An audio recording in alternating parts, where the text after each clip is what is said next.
menyampaikan bahwa telah terjadi bencana kebakaran rumah warga. Kejadian rumah saat ini harus terbakar atas nama pemilik Sahara. Jadi beliau adalah seorang janda, sudah ditinggal mati suaminya, kemudian tinggal serumah dengan anaknya dan menantunya dan cucunya 7 orang. Jadi kebakaran satu rumah ditambah satu unit motor, dengan gabah ada 6 karung, jadi kerugian ditaksir sekitar 60 juta. Dugaan sementara, Bro? Dugaan sementara ya 60 juta.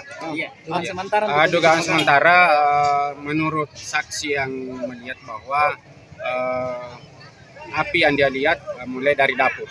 Namun dari pemilik rumah mengatakan dia tidak memasak. Jadi hanya kemungkinan besar adalah arus pendek.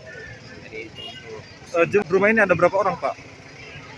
Jumlah Dalam serumah? ada informasi bahwa dia serumah 7 orang. 7 orang ya? Jadi anaknya dengan menantunya dan cucunya.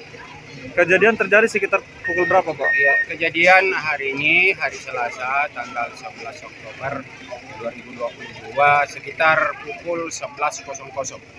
Dugaan sementara ini adalah arus korsleting listrik. Ya, Apakah betul. selanjutnya polisi akan melakukan penyelidikan atau seperti apa? Insya Allah. Jadi ini karena diperkirakan seperti itu, insya Allah kita dari pihak kepolisian tetap melakukan penyelidikan dan kemungkinan besar insya Allah akan datang dari tim Nafis atau identifikasi dari Polres untuk melihat kejadian itu. Ada tidak korban?